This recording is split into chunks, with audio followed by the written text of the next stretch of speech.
Well, good evening, everyone, and welcome to Bowling with the Pfeff. And this is a special edition of Bowling with the Pfeff. As you can see, we are live at Cedar Vale Lanes, Eagan, Minnesota, where they've got a ton of stuff coming up that I'm certainly going to talk a little bit about on a night when there is a lot going on in bowling, not just the Summer League you see here, but John Rakoski winning his first PBA 50 title at the PBA 50 World Series of Bowling.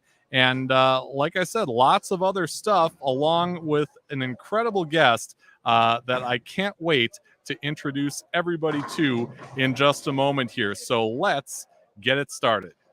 Bowling with the Pfeff? Bowling with the Pfeff? Get fast. Got it. Hello. This lane. I think. I would like to challenge Matt Bozak. Scotty Bull. Jason Belmonte.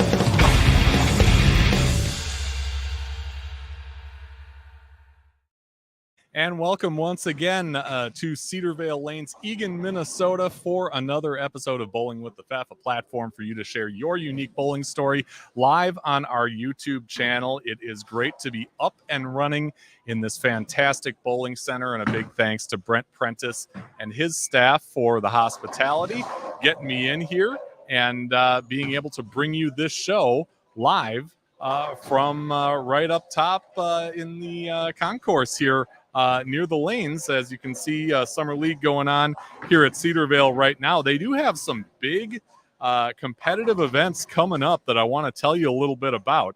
The PWBA Twin Cities Regional is coming up this September, Sunday, September 24th. Some of the best up-and-coming talent trying to take their shot at a PWBA regional title that Sunday, September 24th, in a one-day event.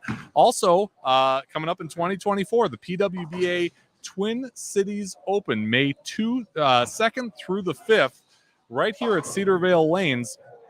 You've probably seen the coverage, if you're familiar with the channel, from this past year's Twin Cities Open. It's always a great time and great competitive bowling. Some of the best bowlers in the world descending here on suburban Minneapolis and putting on quite a show. So certainly looking forward to both of those events.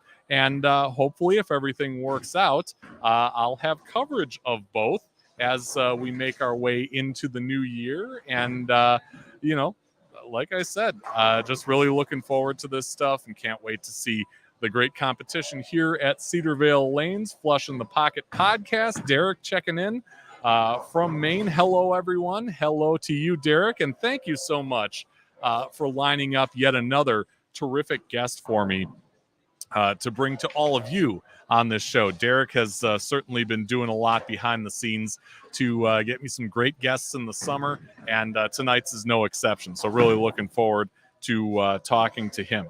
Well, I want to talk first about the 2023 PBA LBC National Championship Clash TV Finals. You're going to see a couple of Wisconsinites among the competitors at Bayside Bowl in Portland, Maine.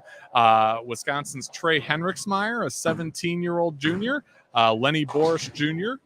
Both of them have been on previous episodes of this show, and they will be duking it out quite literally with 10 other competitors as they take aim at a trophy that if you've been paying attention, called the Duke, and that is coming up this fall at at Bayside Bowl, Portland, Maine. So along with Trey and Lenny, you've got Derek Kindig, Carlton Chambers, Jake Peters, AJ Johnson, Tom Doherty, Liz Johnson, Verity Crawley, Danielle McEwen, and Hunter Lawless and Belinda Maple taking aim, trying to win the Duke. The format, as Commissioner Tom Clark told me on Facebook earlier this week, is 12 rounds.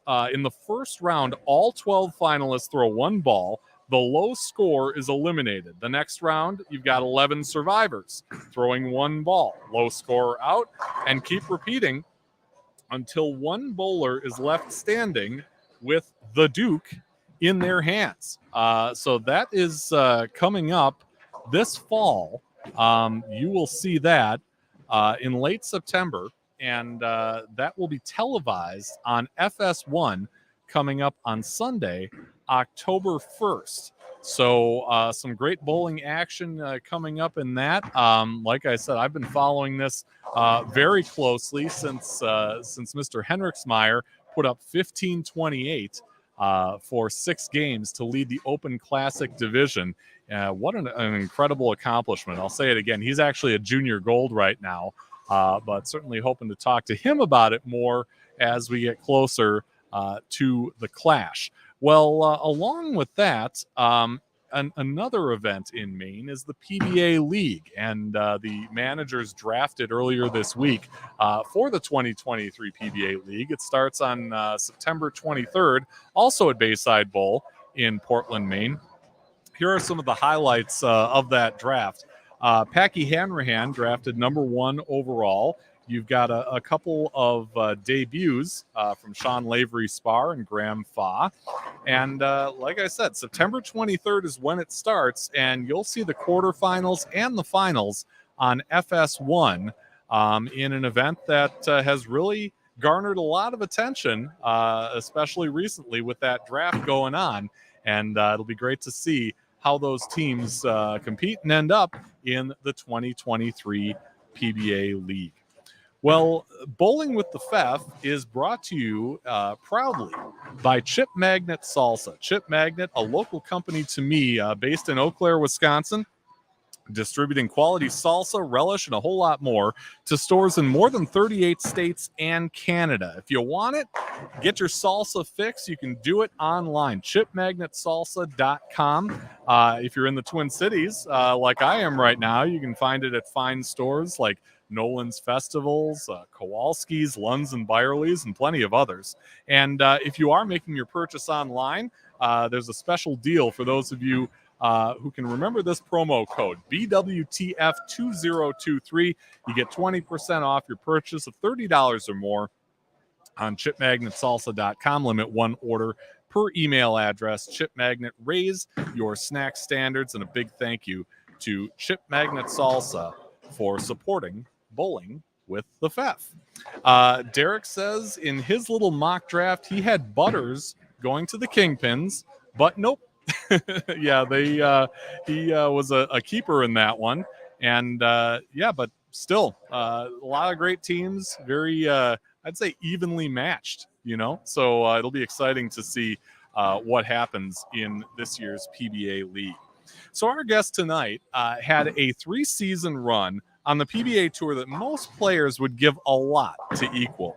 He won 5 championships in those 3 years, including the 1999 PBA National Championship, which is an incredible run for any player. But can't wait to get into a bowling story tonight in an episode we are calling Bird Season with Tim Criss from Bel Air, Maryland. Tim is joining us from parts unknown in his car. But welcome to Bowling with the Pfeff. How are you doing tonight?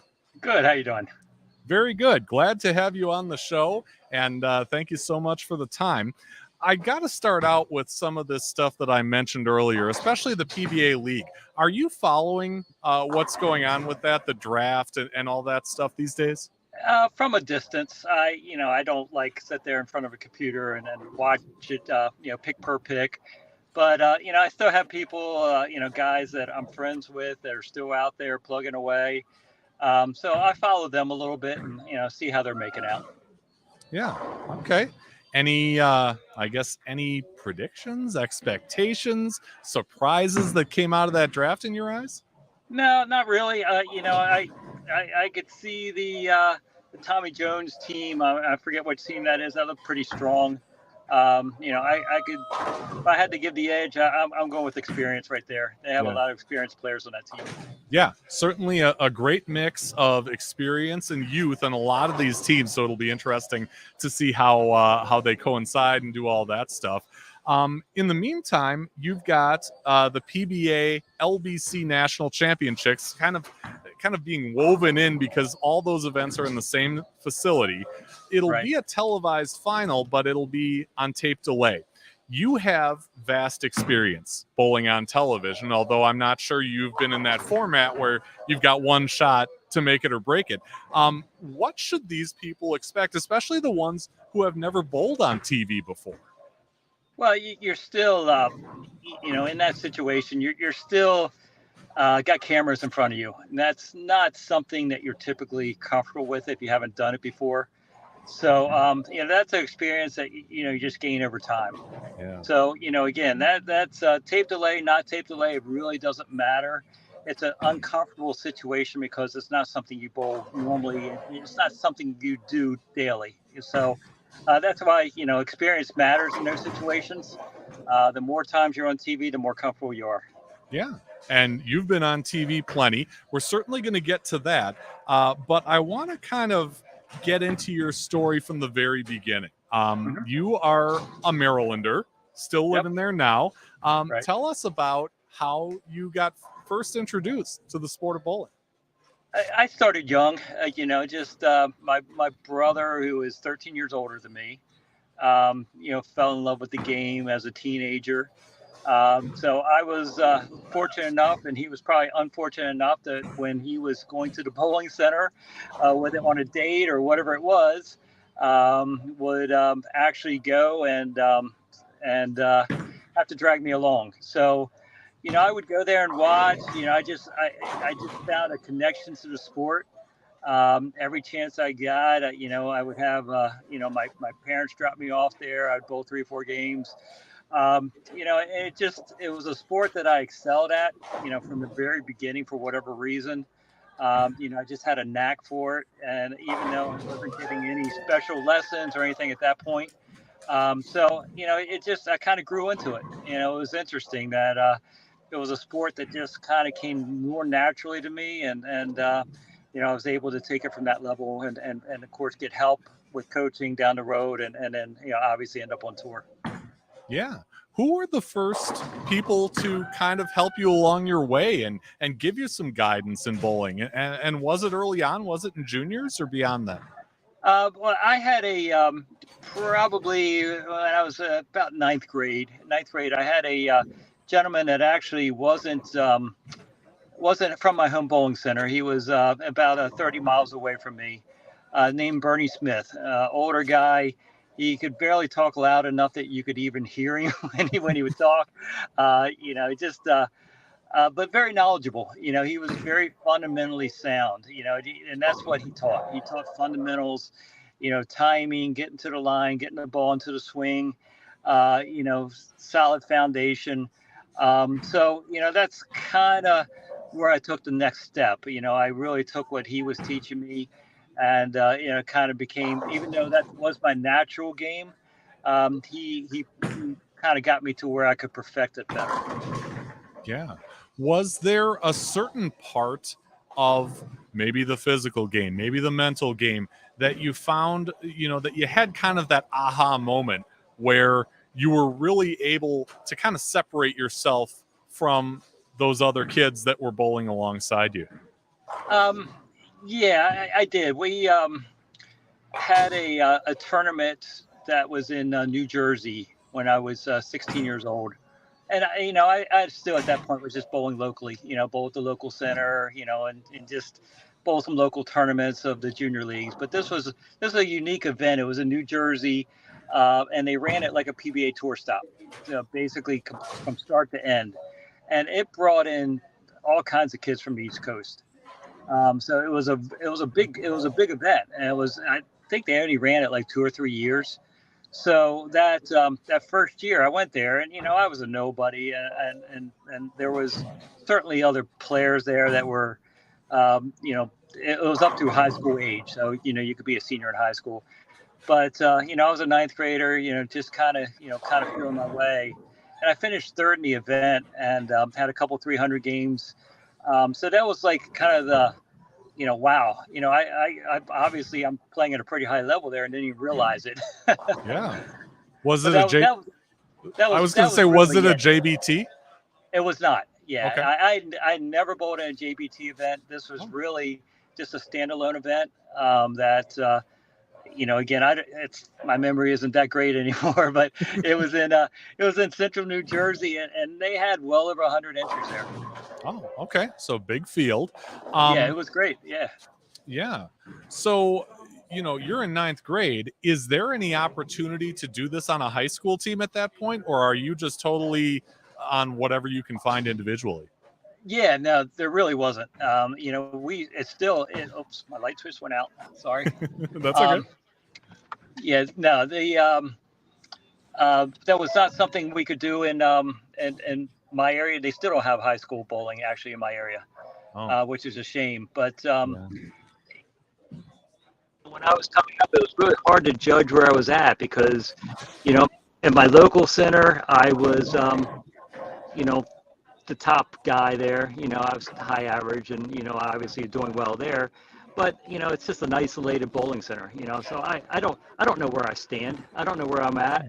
And, they didn't really have JPT in my area. I wasn't, at that level where I was like going around bowling in different parts of the East Coast to do that.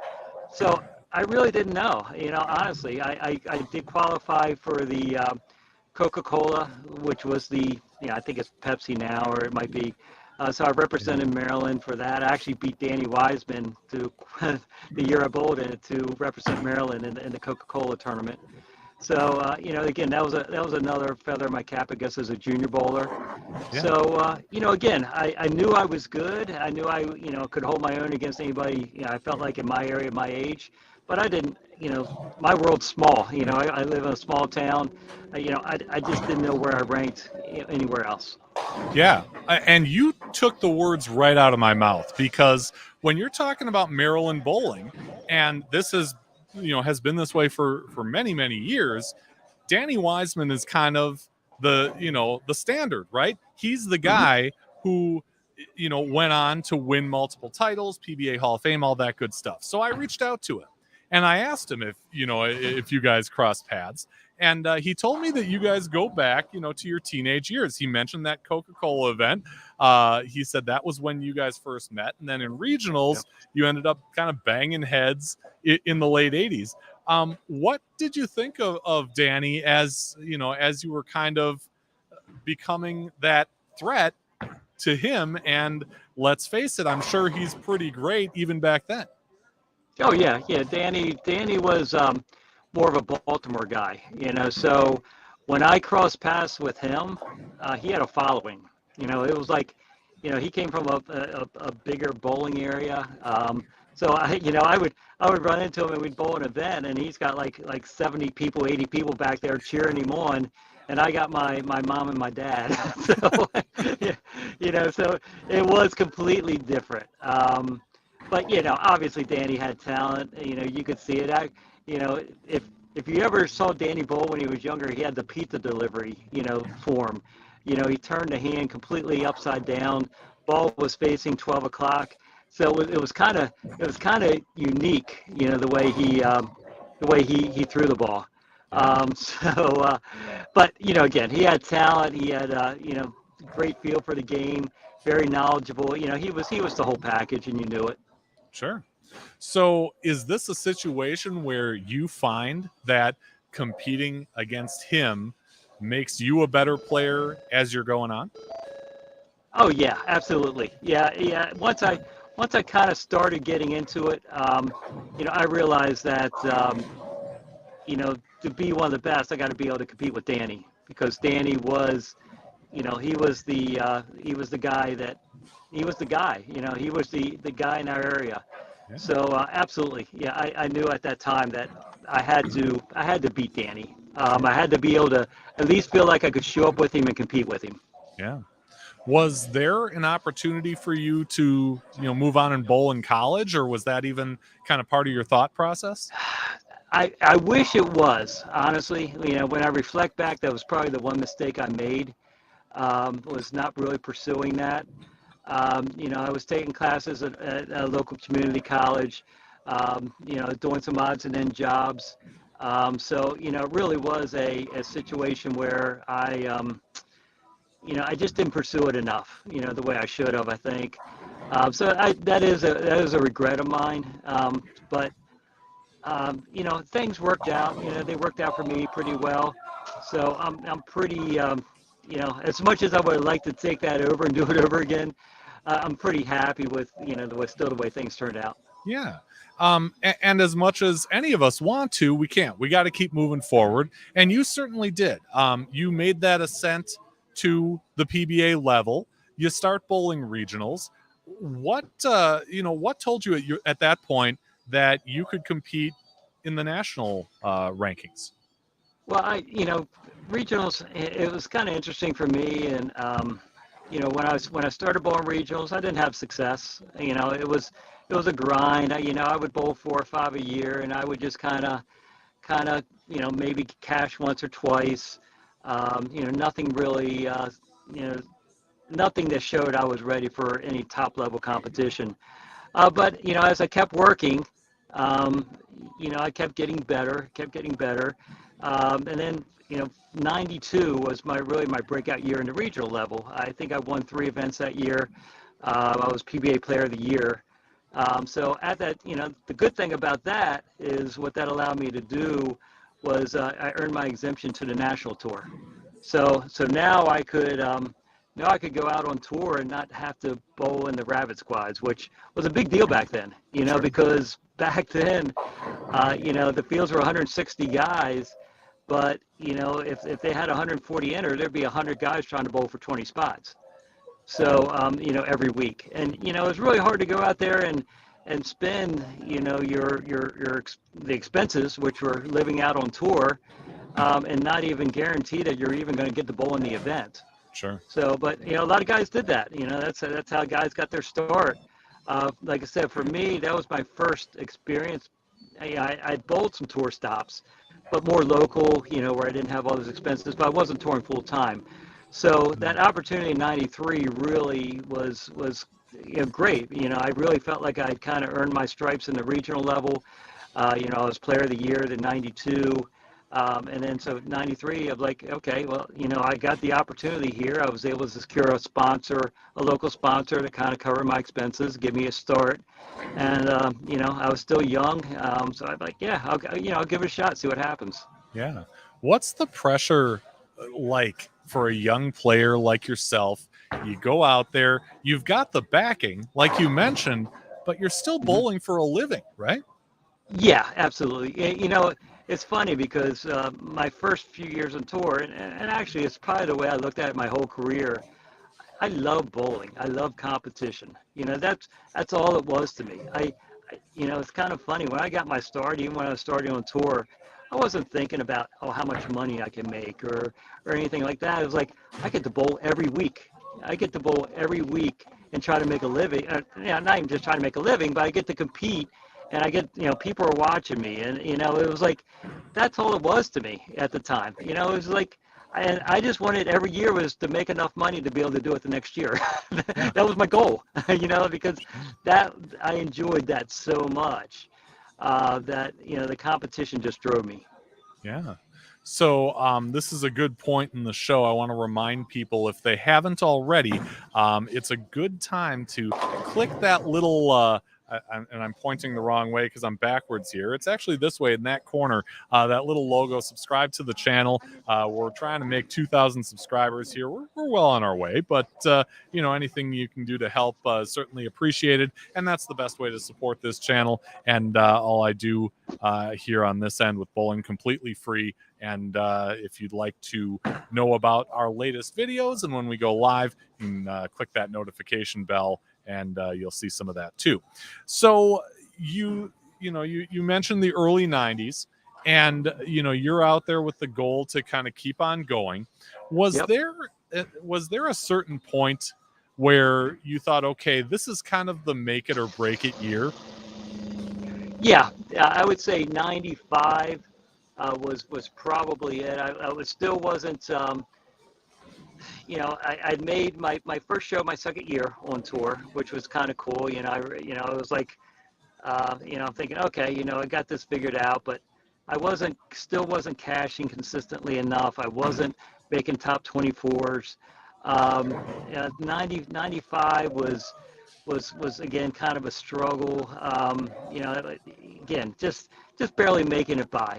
So 96 I came out, and I realized like I'm missing something. Am I not good enough, or am I not, just making adjustments? What is it? What is it that these guys that are, top 10 in money doing every week that I'm not doing? And so, I really, I think 95, 96, even though my stats, weren't great, I really used that as a learning tool. Like, in my dead time, if I wasn't bowling, I was in the bowling center. I was watching the Brian Vosses and the Norm Dukes and those guys, thinking, the David Ozios, like, because that was more my type of game. I wasn't a Mark Roth. I wasn't Amlet or Monticelli. I wasn't, all about revs. So I'm thinking, these guys can do it. They're doing it weekly. So what are they doing that I'm not doing? And so that was really, I think a turning point for me, because I studied it, and I was a dedicated practice guy. So once I started kind of figuring out what they were doing that I wasn't doing, I was able to kind of apply it. And so, those 2 years I kind of took as, all right, I'm probably not going to do great. I want to stay on tour, but at some point, hopefully this all pays off. And that's really where it got me to the year 1997. Sure. And actually, just to revisit that, there was the last tournament in 96 was in Toronto. I'm crossing with Norm Duke, again, one of those guys that, just no matter what lane conditions out there, he just knocks pins down. So I'm crossing with him. The lanes were kind of tight, and he's doing this like standing left and throwing it slow and just wheeling the lane, and I'm like, and I couldn't do that. I'm like, again, I don't know how he's doing that. Yeah. So I'm sitting there, and I got 18 games of just sitting there watching him. And I wasn't bowling well that week, and so I could have cared less that what I was doing at that point. I was more studying what Norm was doing. And so after that tournament, luckily, we had a few, probably like a month and a half, 2 month break. So I'm like, I can do what he did. I know I can do that. And so I took the time, I took 2 or 3 months, whatever that break was, and just dedicated myself on doing the slow wheel thing, that he was doing. Because I didn't have that when I started on tour, So everybody knows me as that guy that throws it like really slow and, plays the big hook. I didn't do that before I went on tour. That wasn't part of my game at all. I was probably fell more in the Dave Arnold style of bowling. Okay. Kind of the tweener, not many revs, and just kind of, stroke the ball, try to make parallel moves. So it was really, that was probably the most eye-opening moment of my career, was, learning from those guys, but then actually figuring out I can make these big moves. I don't have to do these little moves. I can make these big moves. I can tilt the ball. I can change speeds. I can do all those things. So, once I learned it, it was just a matter of figuring out how to apply it. Yeah. And it's one thing to practice that stuff, right? It's another thing to take on the best in the world and have the confidence to know that you can do that slow wheel and still compete. Was there a particular event or a week when you said, okay, I'm going to, use this as part of my arsenal, and damn the torpedoes, what happens, happens?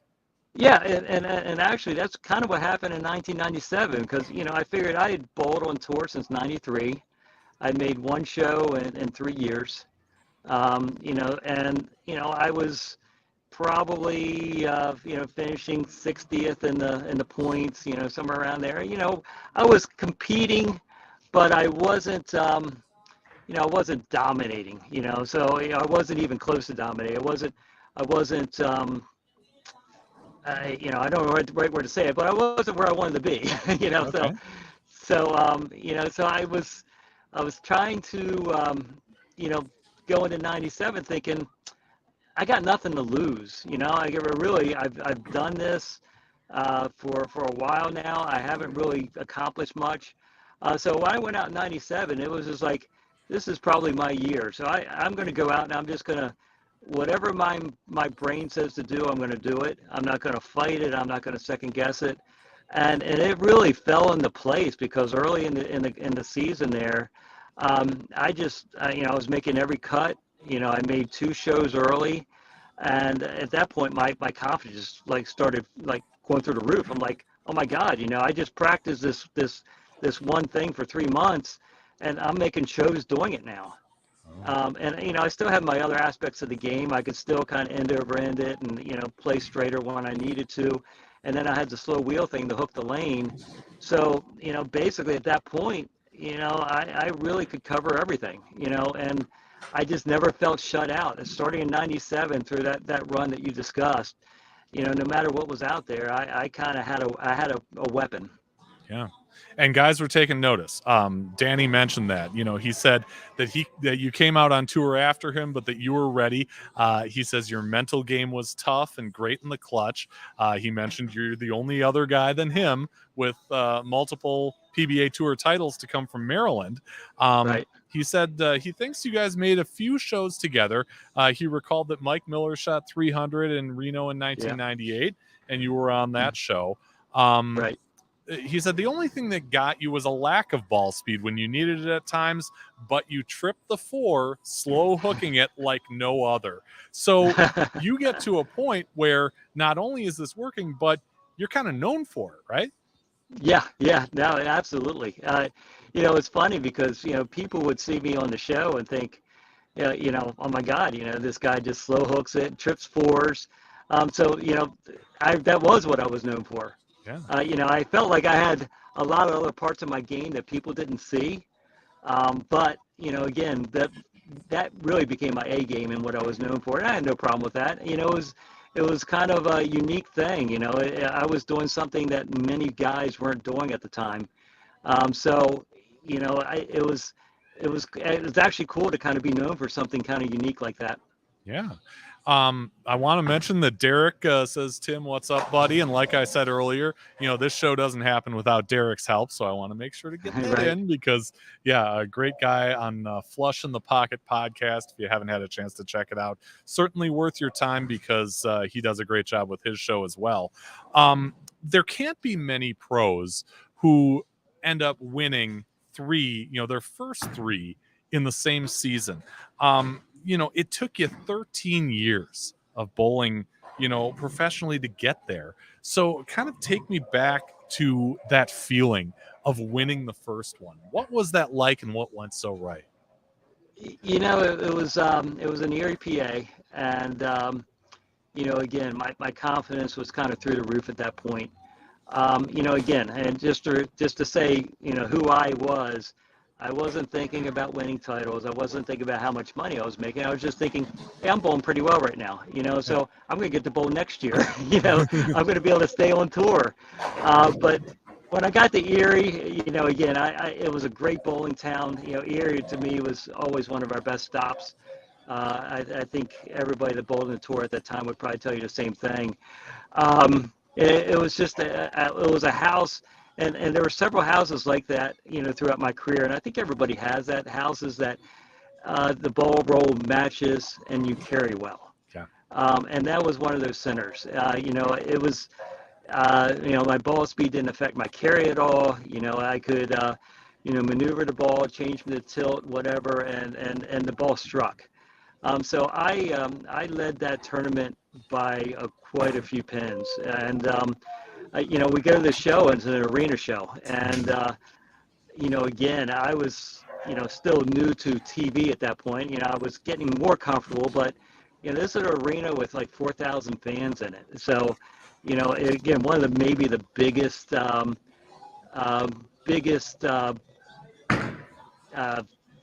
shows that we'd ever bowled in. Yeah. So I go there, and I'm bowling against Mike Shady. Mike Shady qualified.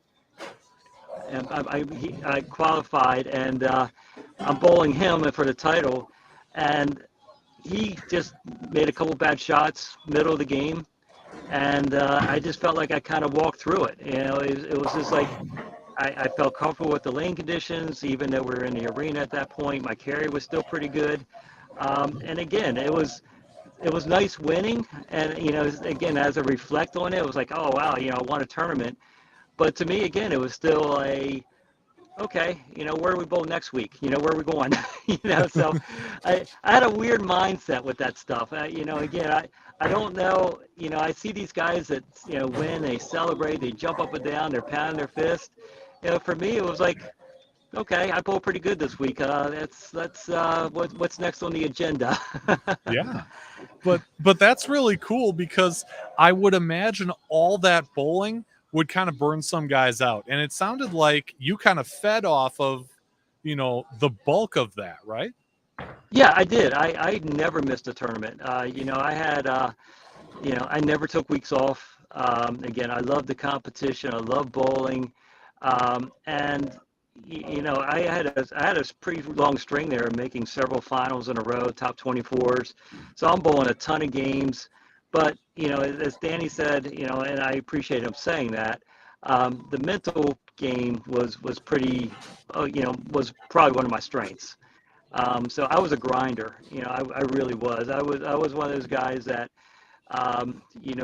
give me enough games, I'm going to grind my way to figure it out. I'm not going to give away pins. I'm not going to check out. I'm not going to get frustrated with myself. I'm going to grind. And so, that was kind of my calling card, I think, during that stretch of my whole career, really. Yeah.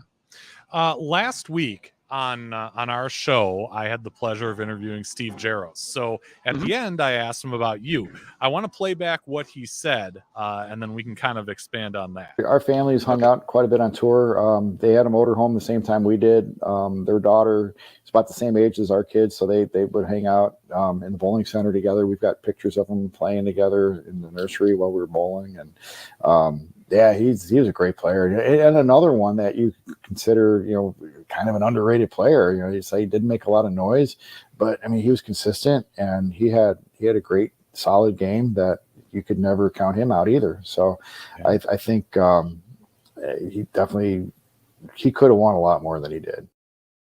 So some stuff to unpack there, and I want to start out with that last thing he said, and the part about being underrated and could have won a lot more than you did. Is that something that you embraced then, or even embrace now, or is that kind of a thorn in your side? Probably the only thorn in my side was, I was very comfortable with the format and what we had on tour when I was getting established, and I like I said, I was a grinder. I learned how to grind on those different formats. Bowl a lot of games, top 24, bowl a lot of games.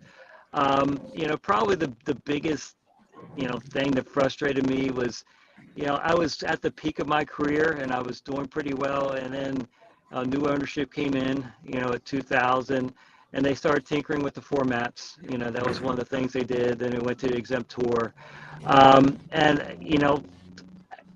don't know why. I have my reasons why, but I just wasn't the same after that. It just kind of, just took me away from what my strength was. Yeah.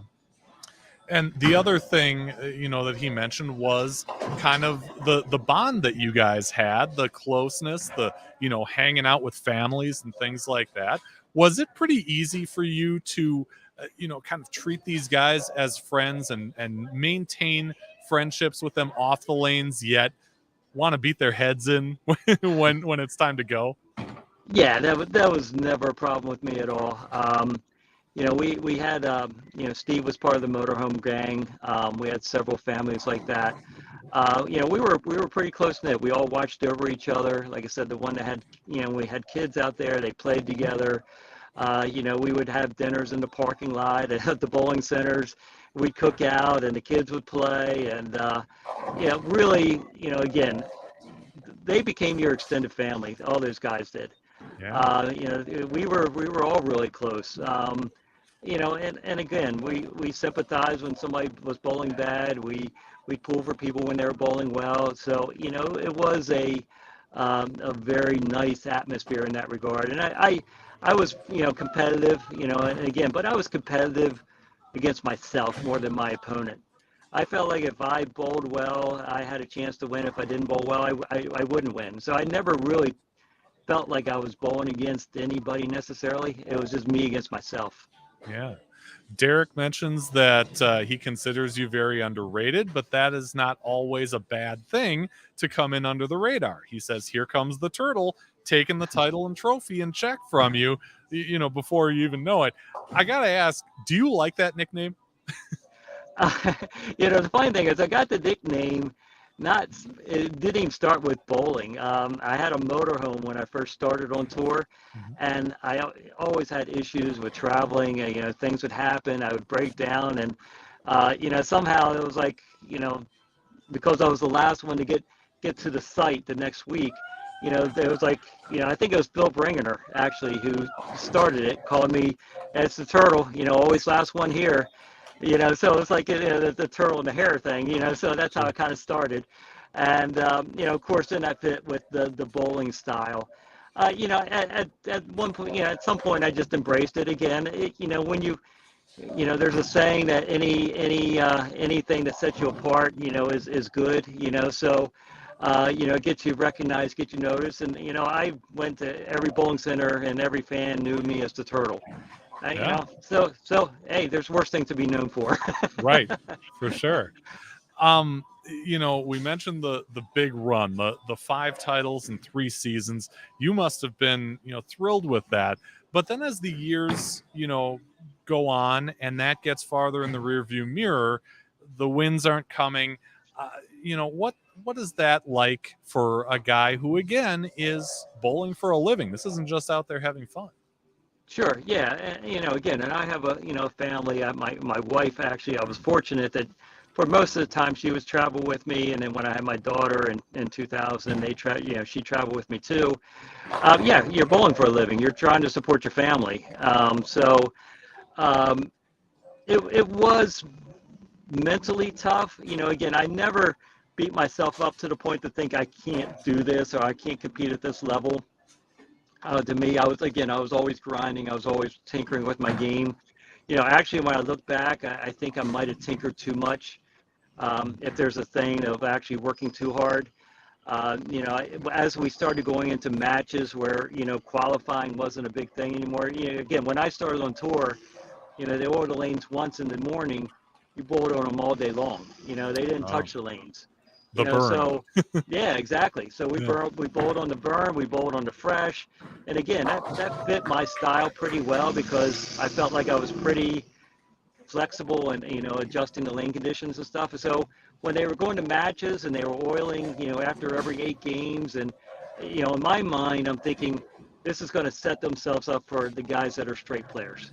Because to me, the lanes aren't going to break down. We're not going to bowl in the burn. We really are just burn a spot on the lane and stand there and throw the ball. So I probably, in retrospect, spent too much time trying to make that my A game. Again, when I look back, I think I lost a little bit of my true A game when I was trying to do that. It's funny because back then we didn't have the technology we have now. So when I look back at videos now, especially my last 2 or 3 years on tour when I made a couple shows, my swing was so much steeper than what it was when I started on tour. And I know that what that was from. That was really from trying to learn how to throw the ball straight, more end over end, and try to stand on that spot forever. Yeah. And again, that wasn't necessarily my A game. On tour, when I was having my success, it was my B or C game, which I was fine because eventually I would get to my A game. Yeah. And so when, again, as you wish you could go back and make changes, you can't. But, again, I think those last few years that probably affected me more than I gave it credit for when I was going through it.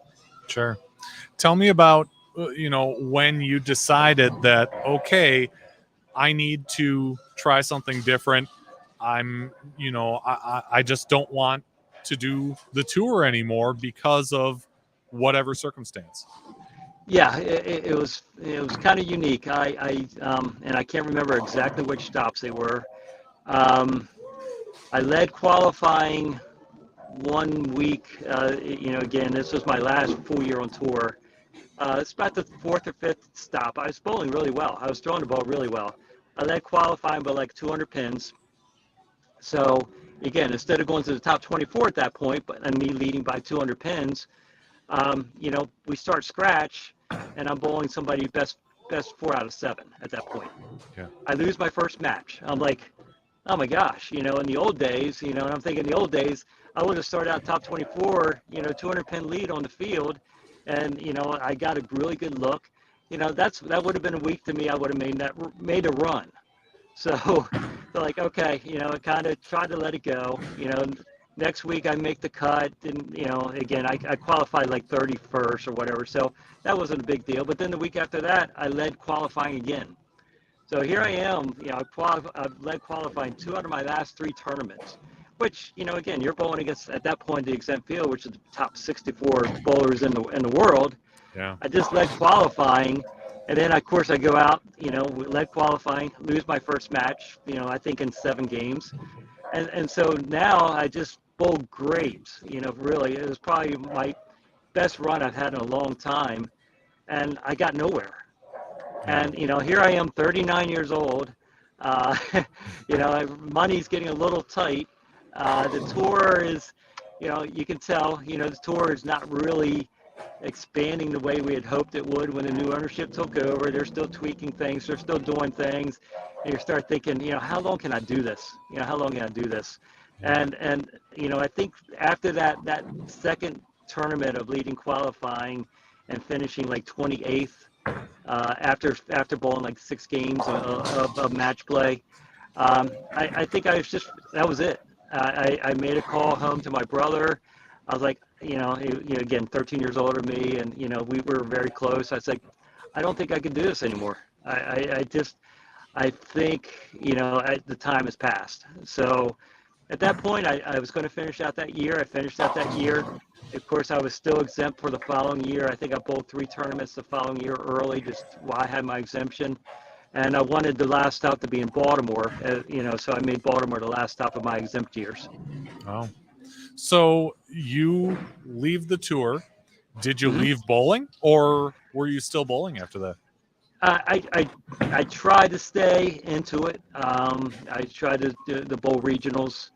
Tried to do the league thing. And try to still stay competitive. And what I found was my heart wouldn't let me do it halfway. I was such a competitive person, such a grinder, somebody that just wanted to practice every day. And when I knew I couldn't do that anymore, and I knew I wasn't going to try to compete at the top level, I just kind of started losing interest. And again, I knew I couldn't bowl at a high level anymore because I wasn't putting the work in. So I just, at that point, just kind of, it wasn't even planned, honestly. It wasn't like I said, I'm putting my bowling balls away. I bowled a couple regionals, did okay, made both cuts. Another regional was coming up, and I just I got something else I got to do this weekend. So I backed out of that regional, and there was a couple more coming up, and I didn't sign up for them, and I haven't bowled a regional since. And again, it wasn't planned. It wasn't like I was just frustrated to the point of not picking up a ball anymore. It just kind of showed me, I think, where I was at mentally, and it wasn't something that I enjoyed doing enough to give up my free time. Yeah. One of the things that Danny mentioned was that I'm supposed to ask you about your comeback with 2 hands. Yeah, so Danny has seen the video. He's one of the few guys that has seen the video.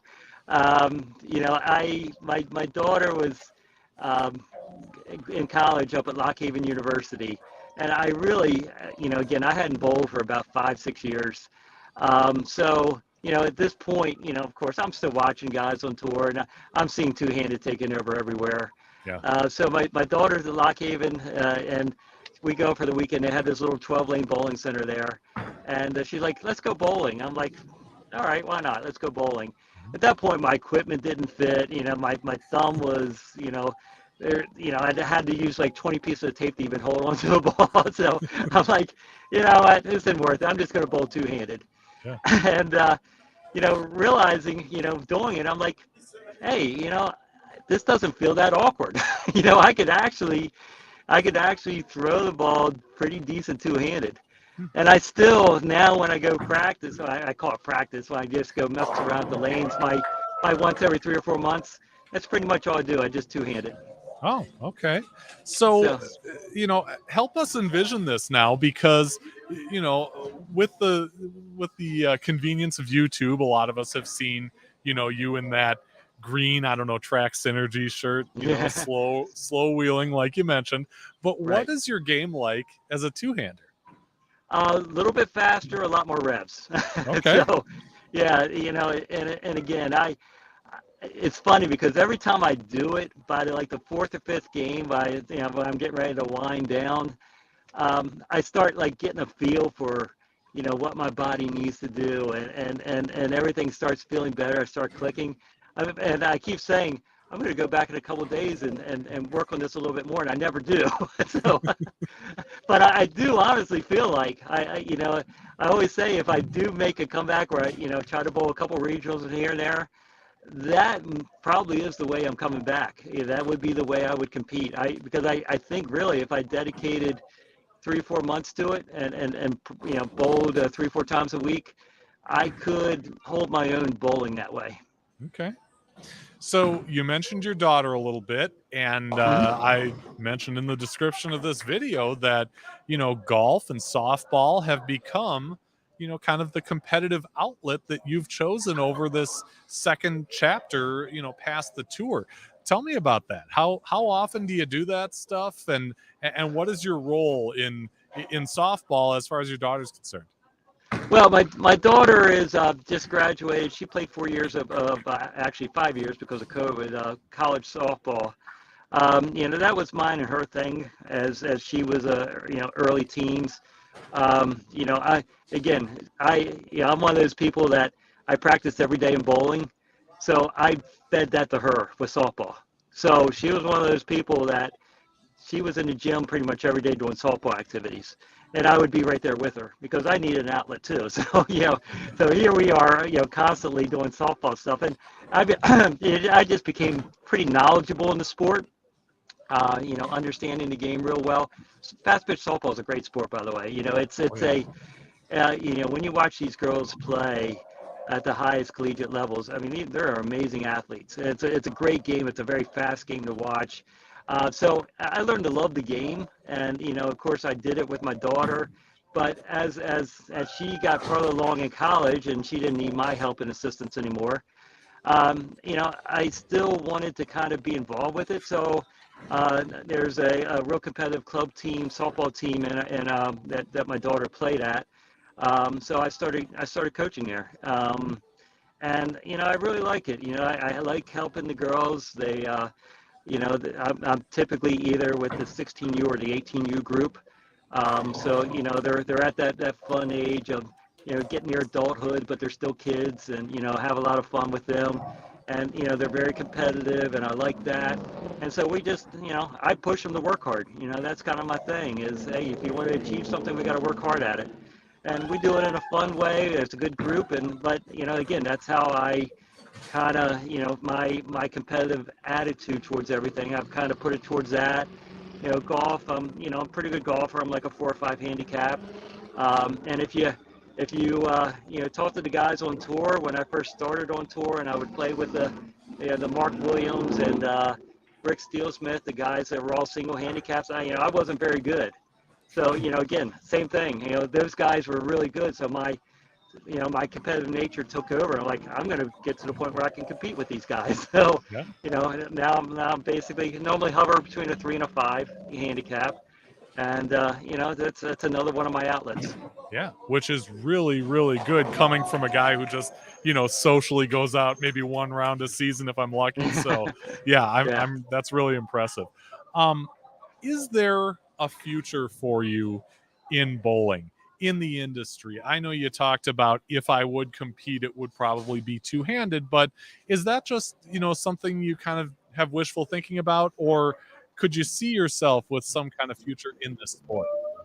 Yeah, well, a couple things. When I first was getting out of the tour, yeah, I kind of always envisioned myself, because my life was bowling at that point. I'd spent, Yeah. so much of more of my life in bowling than wasn't bowling. So at that point, I kind of always envisioned myself that I would be in the stay in the industry. But it just didn't work out. I kind of was looking for options, and nothing really fit, what I was looking for. So, as it turned out, I started working with, my brother's company that, we had started back before I went on tour. And, as when I came back, he was running it, and the company had grown while I was gone. So I started taking some stuff over from him, and I ended up purchasing it from him. So that's been a real good thing for me, and it's been real successful. So I'm real happy again how that's worked out. Very fortunate in some ways, but sometimes you got to be fortunate in life, and it just happened to work out that way. But again, as far as the bowling thing and trying to compete again, yeah, I do. I really think there's going to be a time in my life that I'm going to, get a few bowling balls, because I don't have any more that haven't been made in this last 10 years. Yep. So I know the equipment has really advanced, and so I'm going to need to pick up some equipment and spend a little bit more time on this two-hand thing. And I'm going to give it a shot. I really believe at some point I'm going to go bowl a few regionals, just if more than anything, just to catch up with the guys that I've spent years and years with. Yeah. Well, that's awesome, and best of luck to you if and when that happens. I love this question that Derek just posed. He says, if they were to name an oil pattern after you, what kind of pattern would it be? Oh, yeah. If I was going to set up a pattern, it would be probably about a 35-foot pattern, and they would triple oil the heads. Just give me some head oil and give me some back end, and I'll figure it out from there. Yeah. There you go. So it could be flat. I don't really care. Again, back when I had my nice run, I kind of joke about it, but that was Kegel was just kind of doing the lanes there, and that was, it wasn't completely flat, but they double oiled the front part of the lane. But again, we were bowling them all day. Sure. But they were double the front part of the lane, and there was basically a 35 to 37-foot pattern with no buff, and it was really flat. Yeah. And they just let the lanes break down there where they were going to break down. So, again, if there was a pattern, that would be it. Give me a short pattern, give me a lot of head oil, and I'll figure out how to knock pins down. Yeah. No surprise on that being a great question, considering who it was coming from. Exactly. So I want to do this thing we call off the sheet, and that's where we ask you to challenge somebody else to be on a future episode. Doesn't have to be the greatest bowler in the world, but we look for people who are passionate about the sport and have a unique story to tell. So Tim Criss, who would you like to challenge to be on a future episode of Bowling with the Fef? Well, I don't know exactly who you've had on your show, but a guy that I've bowled with for years and years that, again, I've kind of lost touch with him a little bit, but great guy, very knowledgeable, Tommy DeLutz. Yeah. Tommy has not been on, so. Yeah, Tommy DeLutz. I challenge him. He unfortunately had an injury that kind of took him off tour. Had some knee issues, and they just never really got back.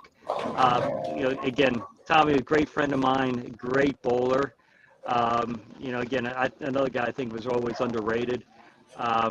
He could execute as good as anybody. So I think he would be very entertaining on your show. Yeah, he would be fantastic. I would agree. Tommy, if you're watching this and you want to take Tim up on his challenge, just reach out. I'm on Facebook. My name is Andrew Pfeffer, or you can email me at bowlingwiththefef@yahoo.com. Look at this. Derek is already on the case. Oh, there you go. Yeah, I'm sure Derek probably knows Tommy. Yeah. So I love that.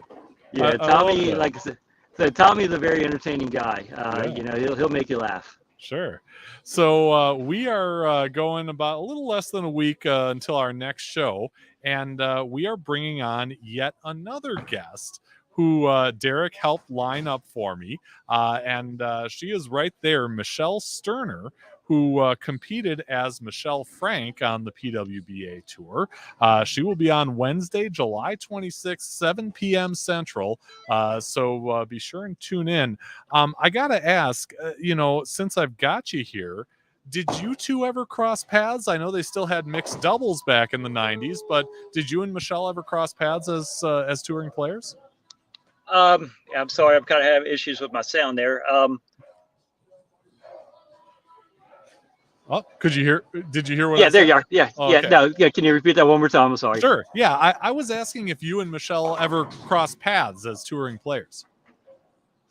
We bowled in the mixed doubles, a couple times. So yeah, I have crossed paths with her, seen her bowl. Very, very talented. Yeah. Was there any kind of insight that you can give us as far as what she was like as a doubles partner? Well, yeah. Again, I didn't bowl with her, but I know she was. Same event. She was very competitive. Very competitive person. Again, I think I bowled against her when we were bowling those mixed doubles tournaments, 2 or 3 different times. And, again, a lot of fun, but very competitive. Yeah. All right. And again, Wednesday, July 26th, 7 p.m. is when that episode is coming on. So be sure and tune in. Tim, it has been a pleasure getting to know you and your bowling story.